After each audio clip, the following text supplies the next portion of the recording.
సామాన్యుడి చేతిలో సామాజిక అస్త్రం number one number one.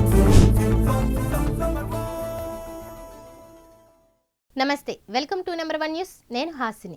Aster Ramesh hospitals ప్రపంచ స్ట్రోక్ డే సందర్భంగా 1 సంవత్సరం పాటు ఉచితంగాను రాయితీలతో న్యూరాలజీ వైద్య సేవలు అందించినట్లు రమేష్ హాస్పిటల్ ఎండి పోతినేని రమేష్ బాబు తెలిపారు. హార్ట్ స్ట్రోక్ ని గుర్తించే ప్రధాన ప్రమాదక రకాలను, హార్ట్ స్ట్రోక్ వచ్చినప్పుడు గోల్డెన్ అవర్స్ గురించి మరియు బీ ఫాస్ట్ అనే ట్యాగ్ లైన్ గురించి రమేష్ వివరించారు. స్ట్రోక్ డే అవగాహన కార్యక్రమాలు నిర్వహిస్తూ ప్రజలను చైతన్యవంతులను చేస్తున్నామన్నారు. Aster Ramesh hospitals రామకస్తూరి stroke centre పేరుతో ప్రత్యేకమైన స్ట్రోక్ సెంటర్ను 2011లో ప్రారంభించి ఇప్పటి వరకు 5,000కు పైగా రోగుల ప్రాణాలను కాపాడిందని రమేష్ చెప్పారు.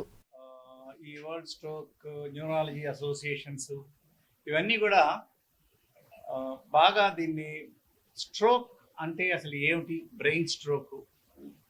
సో దీనికి ఇప్పటికీ కూడా ప్రపంచవ్యాప్తంగా 190 మంది ఆలస్యంగా రావడం వల్ల, అంటే ఆల్మోస్ట్ క్యూర్ అయ్యేటటువంటి డిసీజు మొదటి గంటలో రాకపోవడం వల్ల, గోల్డెన్ అవర్లో రాకపోవడం వల్ల మంచం మీద సంవత్సరాల కొద్దీ పడి ఉంటున్నారు అనేది మన అందరూ చాలా మంది తెలిసే ఉంటుంది.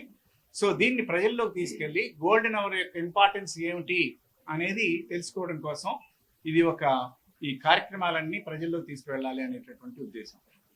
అయితే ఈరోజు as a cardiologist and neurology team అంతా ఈరోజు దీనికి ప్రాముఖ్యత ఏంటంటే ఒక 2 విషయాలు మీకు చెప్పదలుచుకున్నాను. ఇప్పుడు 2 పేషెంట్స్ ఉన్నారు అక్కడ. ఒకటి హార్ట్ డిసీజ్ వచ్చి బైపాస్ సర్జరీ చేయించుకున్న తర్వాత ఒక 1.5 ఇయర్స్లో బ్రెయిన్ స్ట్రోక్ వచ్చి వెంటనే 1/2 అవర్లో హాస్పిటల్కి వచ్చి వైద్యం చేయించుకున్న ఆయన చెప్తారు. అలాగే ఇంకొక ఆయన సడన్గా బ్రెయిన్ స్ట్రోక్ వస్తే అరగంటలో ఇక్కడికి రావడం వల్ల ఇంజెక్షన్స్ తీసుకున్నందువల్ల విదిన్ 1 అవర్ కంప్లీట్ రికవర్ అయ్యారు.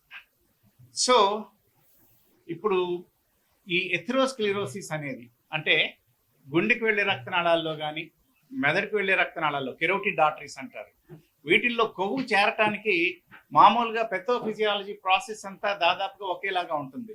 అంటే ఆ రిస్క్ ఫ్యాక్టర్స్ కానీ BP, sugar, cholesterol, smoking, obesity, family history ఇవన్నీను. అది కాక క్రోమోజోమ్స్ కూడా ఇప్పుడు జెనెటిక్స్ అండ్ ఎపిజెనెటిక్స్ అంటాం.